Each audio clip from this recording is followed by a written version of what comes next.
तो एपिसोड 4 की शुरुआत वहीं से होती है जहाँ से पिछला एपिसोड खत्म हुआ था। पिछले एपिसोड के एंड में देखा था तीनों कल्टीवेटर्स को भाई लाके अपने घर में बैठा देता है और सब बैठे पड़े घर का आसपास का नज़ारा नई नई चीज़ें देख के और साथ में कमाल कमाल की एनर्जी भी महसूस होती है। फटी पड़ी है तीनों की। यहाँ पे मेन कैरेक्टर नियांग फेंग मुझसे कहता है भाई शर्माओ मत भाई, खोल के बैठो एकदम, आई मीन दिल खोल के बैठो भाई, कुछ और खोलने मत बैठ जाना, दिल खोल के बैठो, अपने बाप के घर यहाँ पे समझो। और लोग भी कहते हैं अरे हाँ हाँ, अपने बाप का, अपने माँ का, अपने चाचा का, अपने दादा का, सबका घर समझ के यहाँ पे बैठेंगे। बड़ा कमाल का घर है, ऊपर से डेकोरेशन भाई, डेकोरेशन शोर भी हार्ड है। ये कहता है ऑफकोर्स भाई मेरा घर है भाई तो रहेगा ही, क्यों भाई इसका जो घर है मैंने इसने सारी की सारी मॉडर्न चीज़ें लगा के रखी है जो कि हमारे पृथ्वी पे यहाँ पे मिलती है, कल्टीवेशन वाली दुनिया में नहीं मिलती। तो ऑफकोर्स कल्टीवेटर कोई भी देखेगा, पहली बार देखेगा तो भाई एकदम चौंक जाएगा। और ये लोग भी यहाँ पे बहुत ज़्यादा चौंक रहे, मज़ा आ रहा है। तभी एक बंदा, तीनों में से एक लड़का कहता है सुनिए ना, मुझे सामने से आपसे एक यहाँ पे सवाल पूछना है, क्या मैं मतलब पूछ सकता हूँ? नियांग फेंग बोलता है ओके ठीक है भाई पूछ सकते पूछो। तो यहाँ पे ना उसने एयर प्यूरीफायर भी लगा के रखा था, तो इससे दिखाता हूँ कहते हैं भाई ये चीज़ बेसिकली क्या है मैं आपसे पूछना चाहता हूँ। जो सुनते हैं ना भाई बाकी दोनों यहाँ पे लड़का लड़की हिल जाते कि शिट भाई ये तो हम पहले पूछने वाले थे कि एग्जैक्टली ये चीज़ है क्या, लेकिन पहले से इसने यहाँ पे नहले पे देहरा मार दिया। नियांग फेंग कहता है अच्छा भाई ये, इसे कहते हैं भाई ये आई मीन इसके कहते हैं एयर प्यूरीफायर, जिसका काम है एयर को यहाँ पे प्यूरीफाई करके उससे प्योर बनाना और अच्छा भाई बनाना, ताकि भाई सांस लेने में कोई यहाँ पे दिक्कत ना हो, और हल्का फुल्का यहाँ पे ठंडा भी कर देता है। जो सुनते हैं जिस बंदे ने सवाल पूछा था वो कहता है अच्छा भाई ये खाली एयर को यहाँ पे ना प्योर नहीं बनाता बल्कि एयर को और जैसे इतना बनाता ना। दूसरा लड़का कहता है कि अरे यार गिर गया, अरे फट रही है भाई, अरे बाप रे मेरा बैलेंस खराब हो गया, और जाके उसी लड़के पे गिरता है। वो लड़का भी सामने से कहता है भाई यार कैसे बंदा भाई तू बैठे बैठे ऐसे कैसे गिर जाएगा, इससे तो यही साबित होता है तो कितना गिरा हुआ लड़का है। दूसरा समझाता है साले में गिरा नहीं, मैं जानबूझ के गिरा हूँ, तुझे याद नहीं है इसके पास जो कुत्ता था इन मास्टर के पास, उसने क्या बोला था कि भाई मेरे मालिक मेरे मास्टर बेसिकली यहाँ पे नॉर्मल आदमी बन के जीना चाहते, नॉर्मल लोग की जिंदगी, इसलिए बार बार सामने भाई कमाल की एनर्जी, कमाल का पावर, स्पिरिचुअल पावर, ये सब यहाँ पे मेंशन मत कर। तू यही बोलना चाहता था कि हाँ भाई ये खाली हवे को प्योर नहीं बल्कि हवे को कमाल का स्पिरिचुअल भी बना देता है, तो ऐसा मत बोल, खाली ऐसा बोल कि हमें बस प्योर बनाता है, समझ गया ना।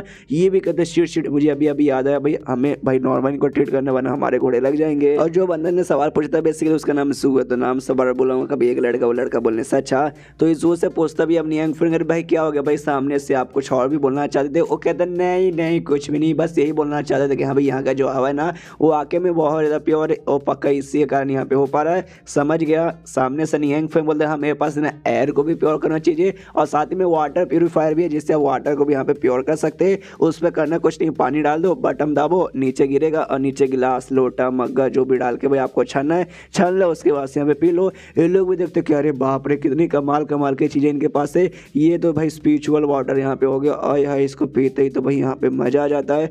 उसके बाद सामने से नियांग फेंग बोलता है ओके ठीक है भाई मुझे कुछ काम वाम अभी याद आ गया, मैं जाके वो करता हूँ, जब तक आप लोग बैठो आराम से एंजॉय, आसपास का नज़ारा भी देखो। तो ये निकल जाता है। इनकी थोड़ी सी फटी पड़ी कि अरे बाप रे भाई क्या घर है भाई, क्या कमाल के बंदे भाई, ऐसा कमाल का चीज़ मैंने इससे पहले कभी नहीं देखा। जो लड़की थी भाई बायलू और जू को समझाते, जू देख भाई पिछली बार तेरे मुँह से अभी निकलने वाला था तो भाई इस बार भी अगली बार निकल जाएगा ना, तो मैं बोलूँगी कि उनको क्या भी कुटाई करो, इसकी पूरी की पूरी मैया बहन एक सब यहाँ पे करके रख दो, अगली बार मैं बच्चा नहीं जाऊँगी, खुद मैं उनको सपोर्ट करूँगी, इसलिए मुँह समझ गया ना भाई कैसे बात करना है। तभी यहाँ पे जो दूसरा लड़का था वो दूसरा लड़का भी जू को समझाता कहता हाँ भाई जू भाई ये बात तो इसने यहाँ पे सही बोला, अगली बार से कोई गड़बड़ नहीं होना चाहिए, मालूम है कमाल के बंदे लेकिन भाई हमें मालूम है कि नॉर्मल आदमी बन के रह रहे, तो मैं नॉर्मल आदमी जैसे ट्रीट करने जाता भाई, बोल मत देना वरना अगली बार से मैं भी तुझे यहाँ पे नहीं बचाऊंगा, मैं भी तेरी मैया बहना सभी करवाने के चक्कर में रहूँगा। लेकिन क्या भाई वो तो इनकी बात ही नहीं सुन रहा, वो तो भाई यहाँ से वहाँ घूम रहा है। ये भी चिल्लाता भाई साले भाई मैंने क्या बोला भाई, यहाँ से वहाँ तो क्यों घूम रहा है, हमारी बातें नहीं सुन रहा है। ये कहते कहा है कि भाई दिन भर तो आप यहाँ पे ज्ञान की बातें फैलने लगते, थोड़ा सा ज्ञान अपने पिछवाड़े में डाल लीजिए। उन्होंने क्या बोला भाई बैठो एंजॉय करो नज़ारा देखो, तो भाई हम नज़ारा यहाँ पे देख रहे और एक पेंटिंग के पास बेसिकली जाता है, कागज़ बेसिकली था जो कि लपेट के ऐसा कचरे में फेंका हुआ था। कहते कि हाँ भाई ये देखते, ये कहते भाई ऐसे कैसे भाई सीनियर घर है तू हाथ नहीं लगा सकता, ये कहते देखो यार डस्टबिन में फेंका हुआ था और डस्टबिन में फेंका जाता है यहाँ पे कचरा, तो भाई इसमें एक बार देखने में भी क्या जाता है, खोल कर देखे क्या। वो लड़का कहता नहीं सू भाई तू ऐसा कैसे कर सकता भाई, कल्टीवेटर होके भाई तू किसी घर पे बिना किसी परमिशन के जाकर उसका सामान देखेगा, एक गलत बात है। ये कहता है अरे यार जू कहता है कि हाँ भाई ऐसा मत बोलो, आपको भी देखने का मन है ना, मुझे मालूम है, लीजिए इस पेपर को आप ही यहाँ पे खोलिए। ये भी कहता है अरे यार मुँह की बात सुन लीला भाई मैं भी खोल के देखता हूँ।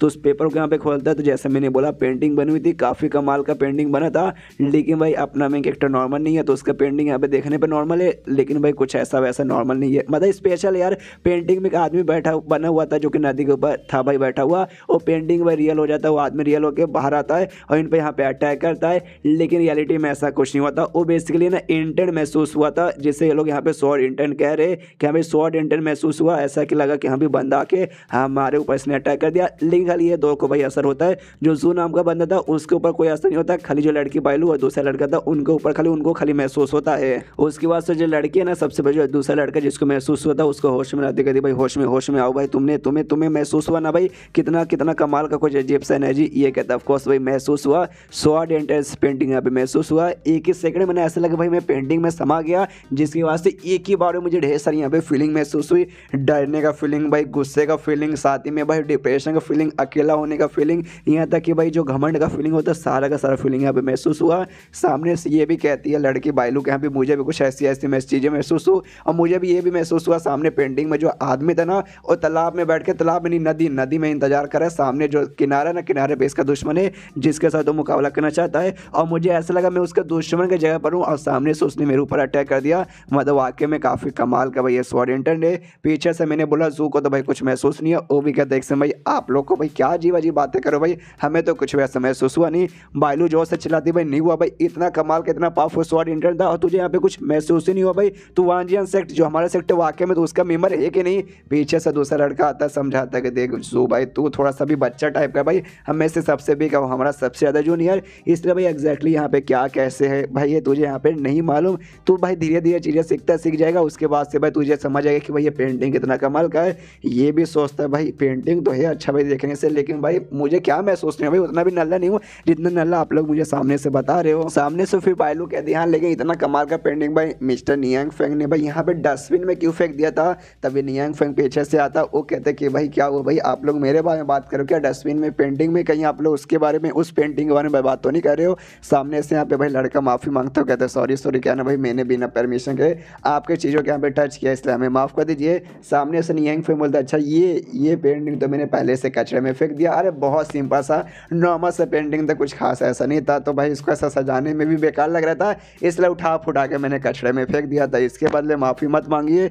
इनकी भाई फट के हाथ में आती भाई ये पेंटिंग इतना कमाल का पेंटिंग, ये सामने से इतना सिंपल और नॉर्मल पेंटिंग बोल रहे। अरे यार ये तो वाकई में अच्छा भाई ये कमाल के बंदे, इनके लिए भाई ये पेंटिंग तो ऑफकोर्स सिंपल रहेगा ही। तो सामने से लड़का कहता है ओके ठीक है भाई, जब आपके लिए सिंपल सा पेंटिंग है तो आपको अगर दिक्कत ना हो, अगर आपको कोई प्रॉब्लम ना हो तो क्या सामने से ये पेंटिंग हम रख सकते हैं।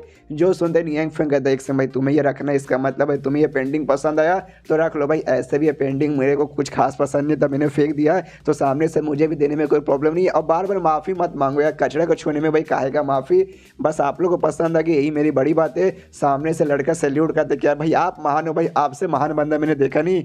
ये भी कन्फ्यूज कि भाई महान भाई फालतू सा पेंटिंग देने में मैंने ऐसा क्या महान काम कर दिया। उसको जो लड़का ना पेंटिंग यहाँ पे देता है बायलू को, कहता है बायलू जल्दी से इसे ले जाके जो हमारे मास्टर जो हमारे सेट के लीडर तुम्हारे पापा भी उनको जाकर दे दो, उससे पहले कोई कांड वांड ना हो जाए। यहाँ पर नियांग फेंग का देख से भाई कांड वांड हो जाए। एक सेकंड तुम्हें कहने का मतलब है कि भाई अगर तुम जल्दी से पेंटिंग लेके नहीं जाओगे तो मैं वापस से तुमसे छीन लूंगा। ये कहता है नहीं ऐसी कोई बात नहीं, आप यहाँ पे कोई गलत समझ है, कुछ हमें काम है इसलिए भाई हमें अब जल्दी से यहाँ से निकलना पड़ेगा। और आपका शुक्रिया आपने जो भाई हमारी मदद की, हमारी यहाँ पे खातिरदारी की, हम कसम खा के कहते भाई वापस से आपके इस एहसान का बदले यहाँ पे चुकाएंगे। और आज जो हमारी मुलाकात हुई ना उसके बाद से जो भी मेरा कल्टिवेशन है ना उसका पक्का काफ़ी अच्छा खासा यहाँ पे इंप्रूवमेंट वगैरह हो जाएगा। तो अगली बार जब हम मिलेंगे उस समय भाई आपसे दिल खोल के माफ़ी भी मांगूंगा और सारे एहसान का बदला भी चुकाने की कोशिश करूँगा।